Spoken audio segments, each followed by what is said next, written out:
K2C1 소총은 K2 소총의 형상 개량형으로 2016년부터 전방부대를 중심으로 보급되고 있습니다.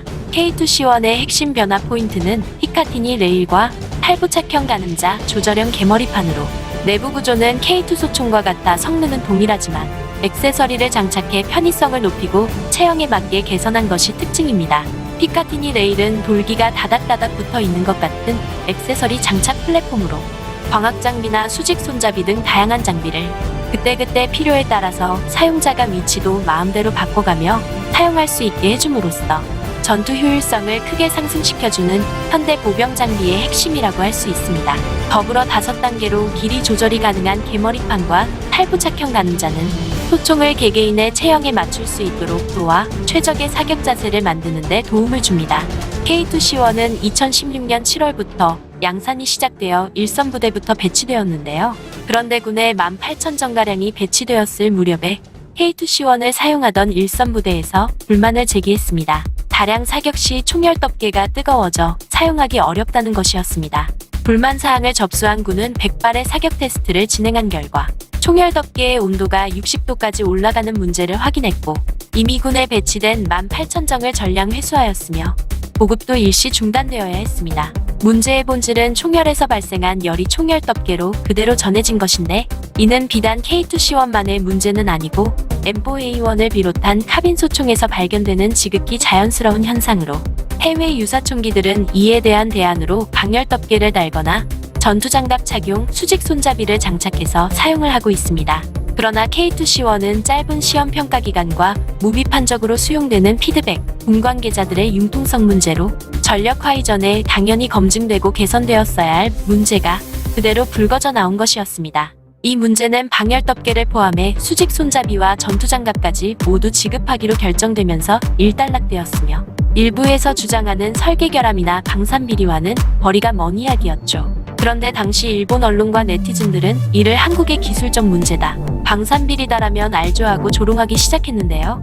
일본 언론은 한국의 기술 붕괴가 멈추지 않는다, 역시 한국은 무리였다 등의 자극적인 제목으로 보도하였고, 네티즌들은 휴대용 난로 기능이 붙은 러시아 수출용이다, 갤럭시 노트 7과 함께 폭탄 세일로 판매해라 라며 조롱을 일삼았습니다. 일본산 총기는 툭하면 오발이 나버리는 남북원총부터 시작해서 8구식 소총까지 극도로 낮은 생산성 탓에 품질은 저질이면서도 엽기적인 가격을 자랑하기로 유명하죠. 이러한 일본인들의 행태는 가히 누워서 침 뱉는 수준이었습니다. 그런데 최근 일본 자위대의 신형 제식 소총으로 채택된 20식 소총이 등장하자 일본인들은 크게 좌절할 수밖에 없었는데요. 자위대의 전작 돌격 소총인 8구식 소총은 잔부품이 많아 기능 고장이 쉽게 일어나며 부품 분실 위험이 높고 먼지와 모래에 취약하며 무엇보다도 300에서 400만원대의 미친 가격으로 비싸야 60에서 90만원인 K2와 비교하면 최악의 가성비를 가진 역대급 똥총이었습니다. 덕분에 8구식 소총은 2018년이 되어서야 보급이 완료될 정도로 생산성이 낮았죠. 14만 정을 보급하는데 30년이 걸린 것입니다. 일본은 실패작이었던 8구식 소총을 대체하기 위해 2014년부터 신형 소총 개발을 시작하여 올해부터 본격적인 양산에 돌입하였는데요. 20식 소총은 스카엘과 HK416, ACR을 적절하게 섞은 듯한 디자인에 엠락 총열 덮개를 착용하여 최신 트렌드를 따라갔으며, 스카와 같은 복합형 개머리판에 8구식 소총에서 크게 비판받았던 오른쪽에 위치한 조정관을 양쪽 모두에 달았고, 장전 손잡이 역시 사용자의 선호에 따라 양방향 전환이 가능하도록 설계되었습니다.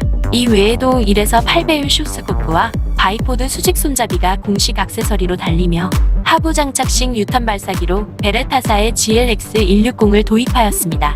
전체적인 스펙만 보자면 의외로 괜찮다는 느낌이 드는데, 그렇다면 일본산 무기라고 할 수 없겠죠? 20식 소총도 일본산 특유의 지나친 저율 생산으로 인한 가격이 발목을 잡았습니다. 액세서리를 제외한 총기 단품 가격이 27.4만엔으로 하나 300만원이 넘는데요.